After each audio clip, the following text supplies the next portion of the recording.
What's up, guys, and welcome to Small Business Conversations, Episode 2. Today we have with us Country Vines Winery, and we have Lucas, who is a farmer and winemaker for Country Vines. This business is pretty established, over 60 years, so this is a great opportunity to learn what a very experienced and established business does, what are their tips and tricks to be so successful and have such longevity, as well as how they are navigating these challenging times. So looking forward to hearing all about Country Vines. They specialize in making handcrafted, small lot wines, and they're very niche and very unique. So we want to hear all about their products and services and how they've been able to make it work for so long. So here we have today, Country Vines Winery with Lucas. Lucas, how are you doing today? Very good. Thank you, Isaac. Yeah. Nice to meet you. Yeah, I mean, you guys, so I'm correct, 60 years in business. This is a family-run business. Yeah, I wasn't part of the whole 60 years. No, definitely. From my grandparents to my parents, we both come from farm families, and so they kind of didn't really team up. But my family definitely has roots in Richmond in farming. So we've been Okay. running. I don't know if you're familiar with Richmond Country Farms, but we're sort of piggybacking off of Richmond Country Farms, off of the property there, and by the overpass on Stevenson Highway. And we've been produce market in Richmond, farm market for since around the late 70s at that particular location. And I think we're probably, I think it's safe to say we're the, I think, largest mixed crop farm in Richmond, where we're doing a lot of multiple intensive crops, not just, planting 1,000 acres of potatoes is different than planting, 8 acres of strawberries and 20 acres of blueberries and potatoes and pumpkins, and trying to, do all that. It's sort of it's a organized chaos. It's fun. And I've been doing it my whole life. And yeah, we felt like, getting into entertainment or agritourism in the forms of familiar with our pumpkin patch. It's kind of been a sort of a Vancouver tradition for the past 30 plus years. And recently we've kind of endeavored into some sunflower festival, kind of a new thing where with the help of Instagram and everyone taking photos, it's a kind of opened up some new doors with that. But we always noticed that, the property had a lot of visitors from different, not just people from Richmond, but other areas around the Lower Mainland, and they're coming for weekend shopping and just running around the farm, looking at some animals, and there was something missing, and a winery seemed to be an allowable use on the farmland that was family oriented, that gives something for the parents too, not just the kids. Yeah. Method. Okay, so the winery was just kind of a spin-off of the farm? It was a spin-off of the farm. So when you think of Richmond, I don't think grape growing is like the number one thing that pops up into your head. And I think there's a little bit of a stigma because of, the fact that it rains a lot here and the fact that we're not the Okanagan. But if you look into like, precipitation data in parts of France and Germany, we're very similar with how many growing degree days we get per year, and the exposure that we get from the sun. It is not, you can't rule it out. So it's just varietal, the decisions of the varietals that you're going to grow. So on this site, we do actually about 3 sites in Richmond. We do about 10 acres all in with grapes, and they're all cool season white varietals. So Okay. well. Okay, so given this region we're in, white wine is the primary type of wine you can make? Yes, yeah, white wine. If you're going to grow red varietals like Pinot Noir, I think the best that you'd get is a sparkling, like a champagne style wine out of them. So you wouldn't have that color either, because you'd be producing it for sparkling wine. I don't think it's impossible. It's just some of the varietals that might work wouldn't be well known enough. When people come into our winery, they said, I'm a Cab Sauv drinker. I'm looking for a Cab Sauv. You got a Cab Sauv? Well, I don't think we'd ever be able to grow anything like that in Richmond. But Okay. the goal is to we're looking for some land in the Okanagan where we could focus on red varietals, and at the moment I have a lot of 3-year contracts with vineyard growers in the Okanagan, Similkameen, Soyuz, Oliver, even the Naramata bench for some Pinot Noir, and which is what most wineries do. They do source portions of their grapes out to other people that are growing them. So and just because of the regions, you want to pick. You don't, even in the Okanagan per se, Kelowna is not the best place to be growing like a big red like Cab Sauv or Syrah. You'd want to be kind of getting closer into this South Okanagan, Oliver, Soyuz. It's always a safer bet. So it's not just being in one area is going to be good for everything. There's definitely terroir driven wines are important, and you get better quality when you're planting the appropriate grape in the appropriate location. Okay. Now it sounds like you guys are pretty unique in that you are making wine in Richmond. Are there a lot of competitors in the lower mainland making wine as well? I'd say that there's a couple here in Richmond. I think there's 3 of us or so, 3 or 4, and we all have slightly different formats. Some of our competitors are doing fruit-based wines or a mix of fruit-based and grape-based wines. We're strictly grape-based. The Fraser Valley has proven over time that they can make absolutely good wines as well, quality wines. Chaberton, Backyard Vineyards, I believe Single Tree. There's a bunch where now it's better that there's more of us, or just the ability to do little wine routes and things like that. And competitors aren't really competitors, and everyone's sort of a tight knit community there. Everyone's very helpful. I'm looking for some cuttings right now of a grape called Bacchus, and I'm dealing with a grower or a winery in the island, and they're more than willing to just wrap these things up and give me these cuttings, because we're not competing with one another. It's the more wineries that are established, the more it becomes a region, and the more it can be taken seriously. So kind of the philosophy is kind of the more successful all the wineries can be, the bigger the draw overall to everyone.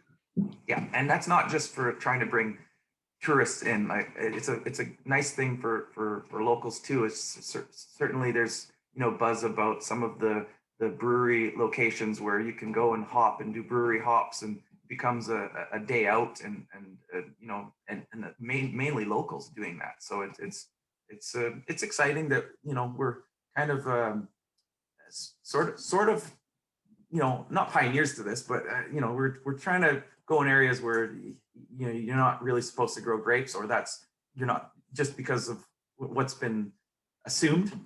So Right. it's a challenge, and I guess that's what makes it fun. I feel like we planted in 2010 or so this vineyard behind our on our farm here on site on the estate, and the first 2-3 years you don't really get anything, so there's a really long wait period. It becomes viable to actually harvest the grapes and use them for wine production, and on those 4th or 5th year, you can see over the vintages that it's getting better as the grape plant actually matures, gets a little older, develops more character to the wine. I guess a young plant sort of makes a watery down wine, whereas the older you get into that 7-year range, which is full production, and you get a lot better flavors, a lot better concentration. It's easier to get the sugars up on those vines. They're just well established and rooted, and so it's neat to see now, like it's actually getting a little easier. So it's quite the delayed gratification then. So if you're trying to get into this industry, it's like you have to have your crops for a few years before you can really start to make good product.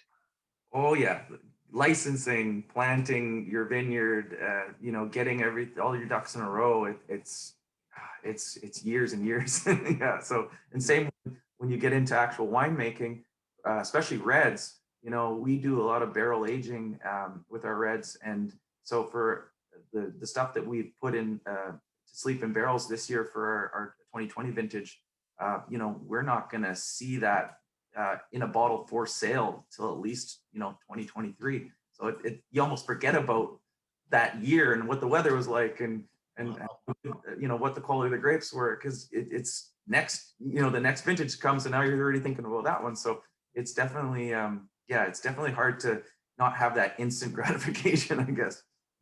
No, that's pretty amazing. 'Cause I don't know a whole lot about wine, but seems like it's quite the process, and as a just an average consumer, you go to the liquor store and the bottle's there, and you just go, okay, this looks great, but you have no idea the process it took to get that bottle to the store.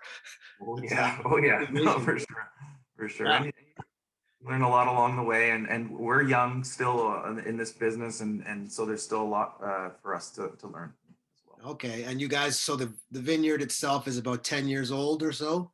Yep, yeah, around 10 years old, and so it's definitely that vineyard, and then we have multiple other vineyards that are along Steveston Highway here. So we definitely are. It's pretty easy to just drive by Steveston Highway. You could basically see the grapes, and if you come from the tunnel, um, uh, through the tunnel coming into Richmond, we're right there by the tunnel exit, the first Steveston Highway exit, and we're not hiding anything. No, no, no. The grapes are there. That's But, awesome. um, Yeah, for our very- listeners who are outside of the Lower Mainland, this Country Vineyards is in Richmond, BC. Just for yeah, anyone who's wondering, yeah. So, with all the challenges your business has, just on under normal conditions, what has it been like trying to navigate COVID? How has it impacted your business, and what kind of challenges have you guys faced since the pandemic? yeah, it's sort of been like a roller coaster ride, I'd say. When it first happened, and when all the uncertainties took place, and there was everybody was shut down. Basically, there was a movement to get their online stores going, quick curbside pickup, and that was our main focus, was just being allowed to sell wine, because we were still allowed to sell, just the doors weren't open for people to we couldn't conduct tastings or anything like that, rightfully so. But once things started to ease up a bit, and they reopened certain operations, getting closer into summertime, approaching summer, uh, our issue was there were people that wanted to come and still, do a tasting, but obviously with the COVID protocols. But we are operating out of our old farmhouse, and it's a nice little, cute, quaint tasting room, but it was very tight. So we had to create our existing patio. We kind of converted it into a sort of a tasting area. We did some outdoor tents so that we could conduct our tastings outside, just because doing anything inside with the amount of people that we were allowed to have in there, it just didn't feel right. It was just too tight. So our square footage became an issue. That was the main limiting factor for our business. And we quickly kind of put up some tents, had a little horseshoe tasting bar where we could groups could come, and there was 6 feet separation between each group, and we were doing timed tastings and things like that. And it's hard to just implement that all bam right at the snap of your fingers. So it took a while, but we that all worked out. Then um, you know always having to kind of the adjustments that are made by Bonnie Henry every couple months. It's hard because customers don't quite know what's allowed and what's not allowed, and who they're allowed to bring, and whether or not they have to do the contract tracing and whatnot. And so it's sort of just a little bit of confusion. But summer hit, and things were there definitely was a lot of locals that wanted to go somewhere where they felt safe, in an outdoor environment, and basically our picnicking area and everything is completely outdoors. So and there's a lot of space and there was tents without walls, so there's airflow, and so I think that helped us a little bit during that time, and we were able to kind of make up for the sort of the shortcomings of the beginning of the year. Okay. And then how has it been in the fall and winter months for you guys then? It's definitely now the sort of the new restrictions about the coming only with households and the limited numbers you can bring in. It definitely is slower, and because we're in Richmond, and it hasn't been the nicest 2 months. Let's be honest, it's been a long Yeah, way. It's sure. been ugly, and not too many people are willing to be outside on the grass drinking wine. I know if it was California, it'd be a different story, maybe, right? Yeah, I think we'd still be doing fine. But so definitely things are slower. We're trying to get some delivery services going with Uber Eats and DoorDash, and see if that works, because I feel like a lot, especially right now, a lot of people are using those services. Um, we've tried to. I did one. We've conducted a couple Zoom tastings to Okay. kind of generate some interest. And that was interesting. We just have to dial that in, because when you're tasting, you have to send the bottles out, and if you're tasting 3 wines, you got to open 3 bottles, and wine doesn't last forever. So sort of Ah, we got to reformat and think, if we're going to keep doing that, we'd like to probably bottle into some smaller kind of tasting size, 200 mil kind of bottles, and go hmm. through them. But yeah, so fooling around with the Zoom thing, and we're slowly. Right now, we've switched over to offering flights, so somebody can sit under our covered area that we're allowed to conduct tastings under, and actually order five 1 ounce samples of either all reds, all whites, or mixed red and white and rosé flights. So, and that just started basically in the new year. Okay. So it sounds like you guys have your main service is direct to consumer. Do you guys do a lot of wholesale at all? We do mostly direct to consumer, so that's why COVID kind of really did put a damper on the beginning of the year, and sort of the end, because we are in some local liquor stores around Richmond, but our main focus is the farm gate. And yeah, so that definitely is something down the road we're going to have to look into, kind of getting established in more restaurants and private liquor stores. Okay, interesting. And so I also noticed you guys have a kind of a membership. How does that work? Yeah, so the membership, it's basically 2 times a year we will be releasing 12 wines to the members by signing up. They're sort of they will be buying. They're agreeing to buy those 2 cases. They can choose from new releases that we do sort of release. We'll invite the members, on a scheduled appointment basis, to have run through all the new wines that we've bottled, usually in the fall, and then they can decide what they liked. Usually we have a nice little list that they can go over the wines that they're trying, and put that into their order for the upcoming wine club delivery. And from there, there'll be another shipment in usually around April, May. And by doing that, you have 10% off anytime you come into the winery, whether you're buying a bottle or whatever. It's always going to be a 10% kind of off card. And we pre-COVID, we were doing a lot of our plans were to do a lot of long table dinners that would be incorporated into being a member of that wine club. So it would be on us, and little events that we wanted to do. So we had to kind of change gears, but we did do a scheduled kind of tasting, and had some gift bags and charcuterie boards, boxes that everyone could take home this winter. That's what we sort of did, and staggered, so it was only one group at a time that we're getting that we're conducting tastings. So it is a little different this year, but we do have some fun plans in the future, hopefully when everything subsides. Oh, very interesting. So, I mean, that sounds like you have to be a true wine connoisseur to want to be a member. You don't No, have to go through a lot of wine to want to be a member of this club. well, I mean, yeah, 24 bottles is a bit, but I mean, there's always gifting. Yeah, yeah, yeah, yeah. And a lot Sure. of people do that. They say, well, I'm not going to use all this wine, but and a lot of our customers go through a lot more than just two cases. No, So I can imagine. Yeah, I can see yeah, that. I mean, if that's your thing, you'll definitely get the value. yeah, I don't know a whole lot about wine, so it's good for me to kind of learn some new things here.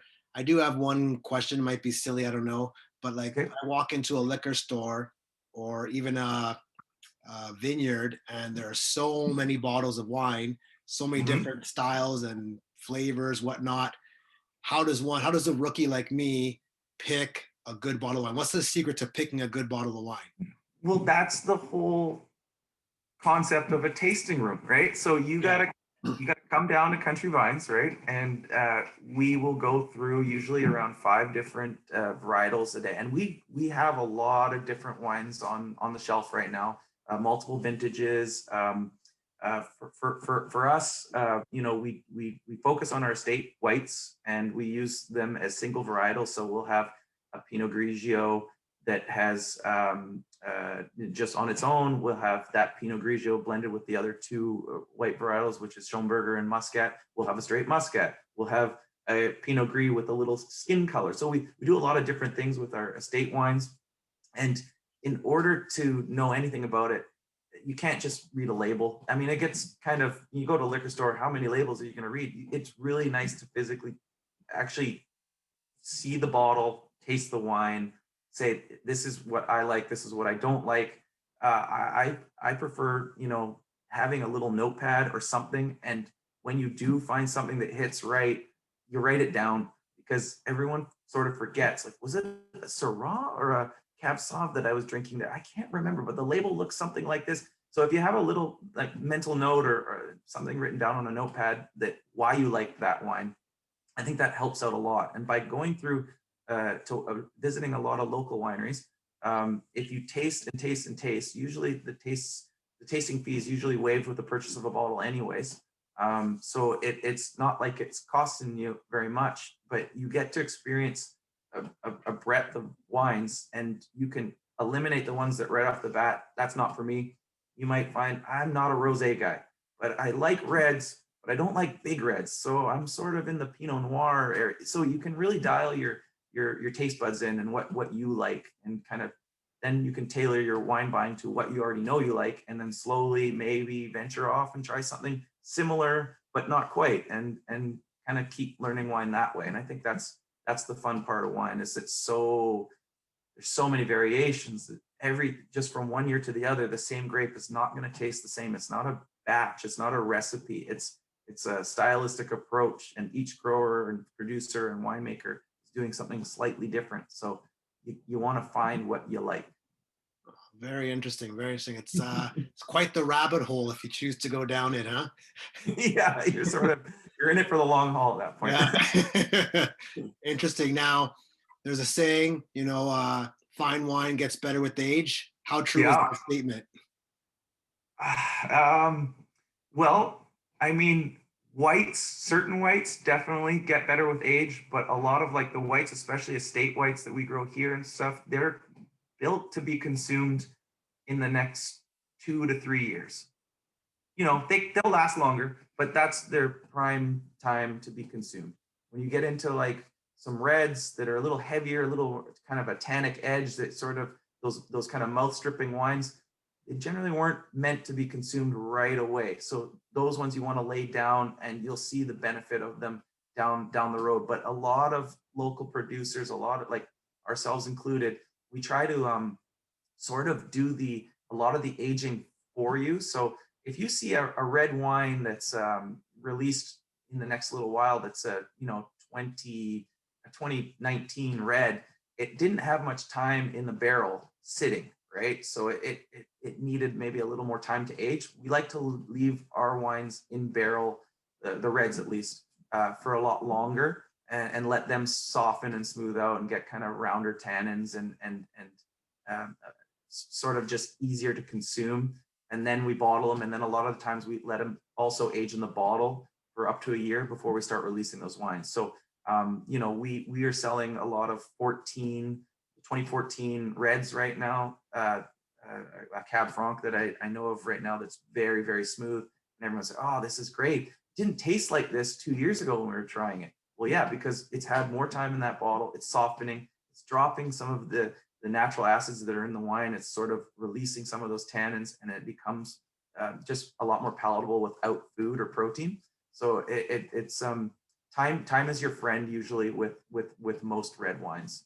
With designer wines that are produced in a factory, they're manipulated to taste like that instantly. And so we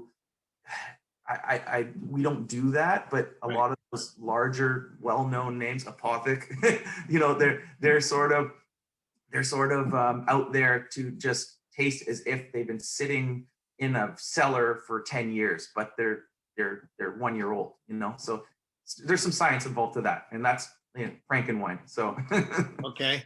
Well, I just learned something new there. I had no idea that such a thing existed. I didn't know there was processed wines. I didn't Oh realize yeah, that. yeah, Okay. yeah. Yeah. When you drive down in parts of the California, there's factory farms of just tank farms everywhere, and that's not kind of what the approach is here, and that's not what the BC government wants for the wine industry. They want boutique farm-based wines, small family, varietal focused wineries that are not just pumping out boxed wine quality kind of stuff here. So it does take a little bit of deciphering to know when you're drinking one of those wines as opposed to a artisan winery in the Okanagan or here in the Lower Mainland. So you kind of got to do a little research, see where that wine was bottled, who owns it, who owns the winery. Because if you kind of do the research, it's sometimes some of these wineries can trace back to larger corporations, right? And then when you see that, then you know that there's a little less, I think, maybe focus on how those wines are treated throughout the process, and it's sort of like get them in, get them out. Okay. And with most of the wineries in the Okanagan, there's definitely like an artisan focus. It's small batch. It's where a larger place is doing 40,000 liters of one SKU, you can't tell where those grapes came from, what vineyard. It's probably coming from 35 different vineyards, and you don't even know really the grape varietals that are in it, and you don't know. It's too hard to kind of define how the chemistry of the grapes were before they got turned into wine. So it's I think you lose a little bit going large scale like that, and there's a way more focus when you're only dealing with a couple ton of one type of grape. So I think there's a little more quality assurance with smaller producers. Interesting. Which seems to be the running theme with most small local businesses. They take that extra time to put in the care, attention to detail, to really separate themselves from kind of those bigger businesses that kind of will cut corners in the process just to get something out to market. Whereas the little guys tend to spend more time doing things kind of the way they should be done. Usually it's more sustainable product and it's a better tasting product. Um, And that's what's gonna set. That's why it's really hard to compete with an $8 red wine from Chile. And all of us producers, it's really hard to make a red wine for under $20. So there's competitive factors that we really can't be that competitive in that economy of scale. And so that's where buying local and supporting a smaller producer does really mean a lot. Makes sense. And I guess it's education too, educating the consumer on what goes into the process so they understand the true value of what they're getting as opposed to just looking at the price tag. Oh, totally, totally. I mean, that is hard, right? Because you see that $8 bottle, and it's I know. have a nice little label, and maybe nobody will know. Yeah. A lot of deception. I can see it. Yeah, it must be frustrating at times because you got a great product, but there's always someone else, half the price, half the flavor. 100 times more the marketing power. You know, so Yeah. yeah, it's hard, and you're up there. If you get into a liquor store, you're competing with those wines too. So yeah, it's definitely different. That's why we really like this the country vibe that we got going on here, and a lot of our customers enjoy the fact that they can trial these wines, they can figure out what it is they like, they can ask questions. We have a lot of knowledgeable staff here that can basically answer anything, and then they can go and the picnic area, and especially when it's summertime, we've got some vines surrounding everybody. You forget you're near a road and you think you're somewhere else. So it's definitely a kind of a peaceful little spot to learn about wine. No, it's pretty cool. Shifting gears just a little bit here. So I know you guys have been around, the whole brand has been around for 60 years. Now, I know you weren't around for all 60, but what do you think are some of the secrets to your guys' success and longevity for you guys to stay in business for so long? Oh, that's a good question. I never really thought about it, but I do know that I don't think about being part of country farms and country vines. I don't really think about, I guess, the work. So it's really enjoyable. So it's something I could see myself doing for the rest of my life. So if you have, if you're enjoying something that much, it's not hard to get through a tough time, knowing that there's going to be better times ahead. And so we're always constantly trying to, you know, not not change our model or anything, but get into new things slowly, not quickly. The winery thing was, um, it was a phased approach, and it took, you know, a decade to basically get to where we wanted to be. I mean, it would have been nice if I could have just snapped my fingers and we could have been where we are now in 2011, but that's just not how it works. And it's all baby steps. And I feel like we did everything quite cautiously and slow. When a lot of places were going under in the 90s, this is relating to our farm market, but it wasn't cool to have a farm market in the mid 90s. It wasn't until we lucked out. There was, I think, 100-mile diet book that was created, and it basically changed everything to the point now where if you still go to a grocery store is trying to emulate a farm market. Well, before, farm markets are trying to emulate grocery stores, right? Ah, So we sort of hung on a lot too when it wasn't very favorable, and we never really got too big so that we couldn't handle our operations. We never got into franchising, selling off country farms franchises to other places and expanding that way, and kind of kept it true to the farm. And I think that's one of the reasons why that there was risk, but it wasn't something that was going to take us off kilter whenever we did something. It wasn't like too far off for what we're already doing, where we had enough, I think, knowledge to learn something like, when you've been farming for a long time, grape growing seems like something that it's obtainable. It's not like I'm trying to, but if you asked me to build a computer, I wouldn't be able to do, yeah. or open a Zoom. you Yeah, know it's not a far stretch from what you're already doing. Exactly, Right, exactly. right. I think we didn't want to deviate too much. So, and I think we want to keep focusing everything around the farm, and that's the main focus. And then just do things like our sunflower festival that we've been doing. It was quite successful this year with COVID. That was a good activity to go do outside, well spaced out. Numbers are controlled, and it was something that we could accomplish. I think we were already sort of set up to do something like that. So we weren't reinventing ourselves. So it was important that we keep it focused around the farm. Oh, very interesting. Now, what do you think are your major hurdles or obstacles now to getting to that next level? Be it with or without COVID, what sort of skills and tactics do you guys need to adopt next?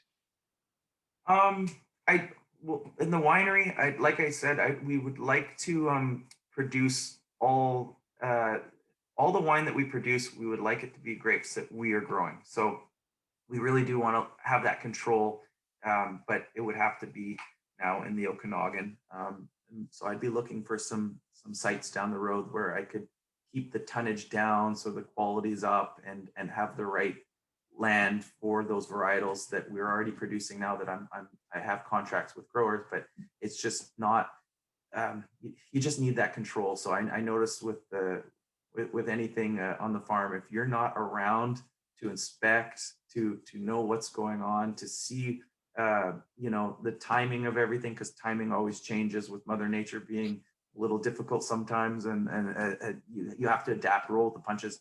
To not have the ability to control it on that end, it's sort of it's like a gamble, and I know that's one thing we'd like to change. We're right now at the winery. We find that our customers really like being out in on the patio, where we're conducting the flights and the tastings, and we're in the process of changing our licensing around and trying to get a lounge endorsement so that we can actually sell and serve glasses of wine. Right now, the picnicking area, you can take out a bottle on their grassed picnicking area and consume that bottle on that grassed area, but you can't do it on the covered areas. So we have some licensing to work around. Eventually, a small little sort of bistro that would be connected to this, that would incorporate the things that we grow on the farm, and to accompany and basically complement the wines that we have. And down the road, maybe converting the farmhouse to having an indoor patio or indoor lounge area as well, where you could come in on the rainy days. Okay, so you guys are really focused on providing that consumer experience and just Yes, really having them yes. come in and enjoy some good product and basically fall in love with your guys' product. And talk, and communicate between the customer and the person conducting the tastings, answer those questions, like those questions that everyone, like, as of 10 years ago, I've got to be honest, I didn't know much about wine, but I was sort of sink or swim, and you absorb a lot real quick. And a lot of the questions, I always felt I shouldn't be answering this, I should already know it. And so people are, they're timid and they don't want to ask those simple questions, and it might be preventing them from, experiencing a wine that they would have really liked, but they just didn't ask that question. So I think it's a good place to learn about wine here, as well as experience the wines that we have. Oh, great. It's an interesting concept you guys have. What are you guys, what's your main marketing strategy to let the world know about your services and product?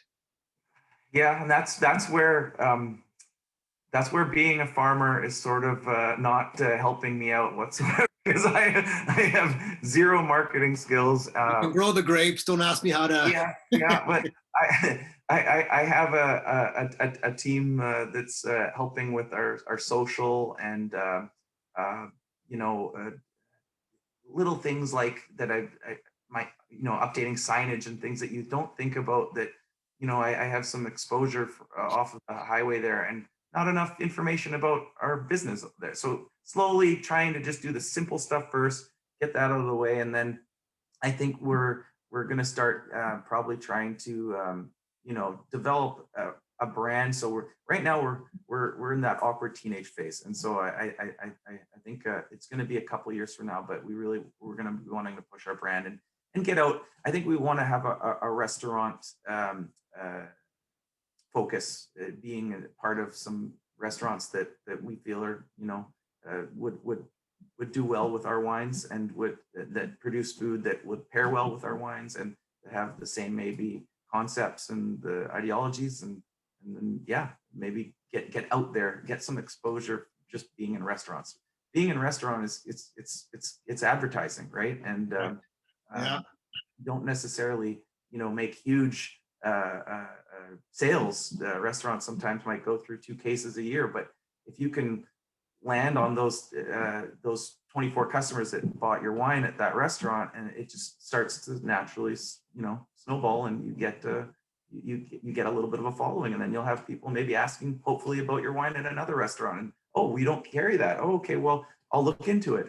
And so I think it's just that sort of going one by one to each restaurant there and getting in that way. I think it's important for us, especially local, especially mom and pop style restaurants in the Richmond area. We'd love to kind of partner up and do things with.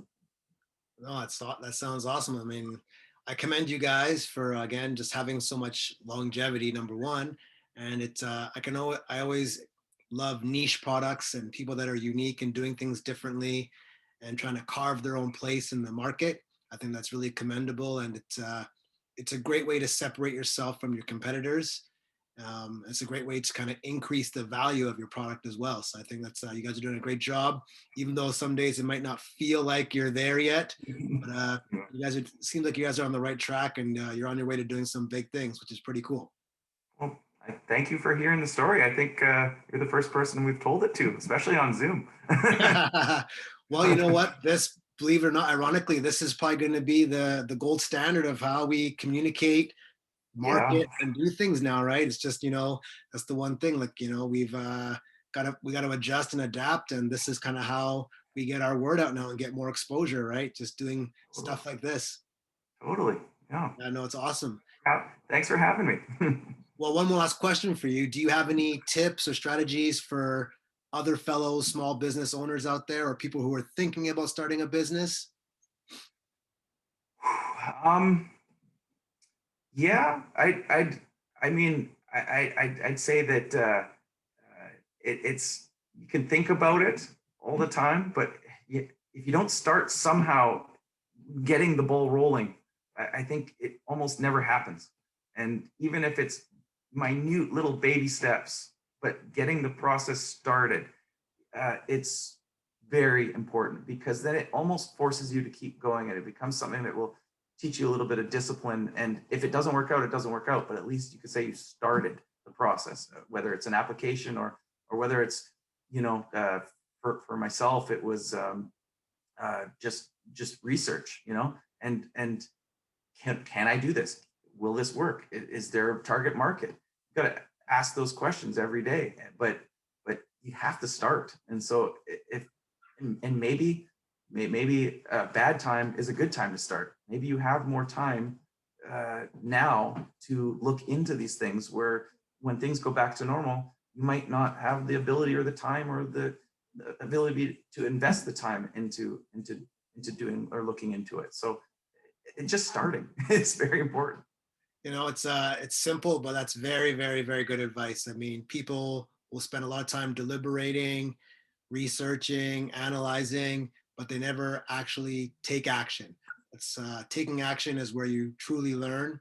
You make a few mistakes along the way, but those mistakes have the most lessons, and that's how you kind of grow, and you grow I faster. feel like, you don't, everybody seems to start out in a garage somewhere, and so Yeah, yeah, it takes that garage first. You don't start with a big empire or whatever. So you yeah. have to jump. I think it's hard because it's an uncomfortable jump. So uh, I feel like I kind of was in a fortunate situation, sorry, too, that I was born into a family that already had some existing operations, and I sort of took some responsibility, and my parents were happy that I was interested. But if you don't have that situation, it's even harder, right, to start something. So, but I feel like just some input to getting the ball rolling is important. No, that's awesome. Momentum, right? The hardest part is just getting the ball in motion, Yeah. right? Yeah. That's the Like, hardest part. I mean, for me, exercise, right? It's like, I'll get it tomorrow, Yeah, today. yeah, yeah. You're talking to a former gym owner, so I've heard that one a million times. Yeah, yeah. No, it is. The hardest part is getting started. No, it's Yeah. great advice and great wisdom there. And I appreciate you, Lucas, taking the time to talk to us on this platform and sharing your guys' story. Our main goal is to reach out to local businesses, give them more exposure, understand your trials and tribulations, and hopefully, help you guys create a platform for local businesses to be discovered. That's our main thing. And we look forward to following your guys' journey and seeing you guys really do something special in your industry. Thank you very much, and thanks for having me. And sorry if I was rambling. No, you're a great buddy. I appreciate it. Thank No you. problem. Okay, take care.